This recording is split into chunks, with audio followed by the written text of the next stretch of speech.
Hi, good morning, everyone. Welcome back to the series of all about English. இந்த preposition அப்படிங்கிறது இங்கிலீஷில் ரொம்ப முக்கியமாக இருக்குது.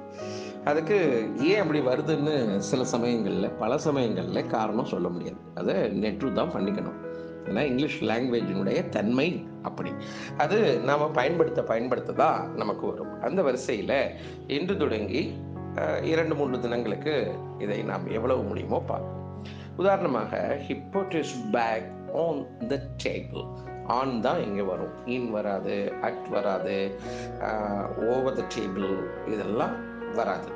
ஓவர் த டேபிள் சம்டைம்ஸ் வரும். இந்த இன் அட் இதெல்லாம் இங்கே வராது. he put his bag on the table. அதுதான் ரைட் ப்ரிப்போசிஷனாக இருக்கும். அவன் மேஜையில் அவனுடைய பையை வைத்தான். He is sick. Let's hope for the best.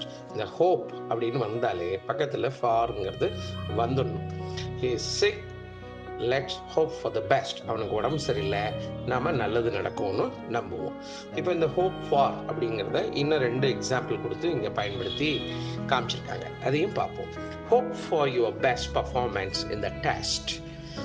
நல்லது நடக்கும்னு சொல்லி உன்னுடைய இந்த தேர்வில் நல்ல பர்ஃபார்மன்ஸ் இருக்கும், நல்ல மார்க் வாங்குவேன், நல்லபடியாக தேர்வேன்னு சொல்லி நம்பு.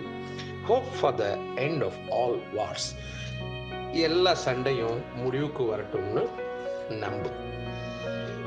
இதை let's hope for the end of all wars அப்படின்னு சொன்னால் நாம நம்புவோம் அப்படின்னு அர்த்தம் வந்துடும். Hope for the end of all wars அப்படின்னா நீ நம்பு அப்படின்னு பொருளாகும். இப்போ நமக்கு அது முக்கியம் இல்லை, இந்த ஹோப் ஃபார் அப்படிங்கிறது சேர்ந்து வரும் என்பதை நாம் மனதில் நிறுத்தி கொள்ள வேண்டும். அதுதான் இங்கே ப்ரிப்போசிஷனை பொறுத்த வரைக்கும் இங்கே அது பாயிண்ட். மீண்டும் நாளை ஒரு பதிவில் சந்திப்போம்.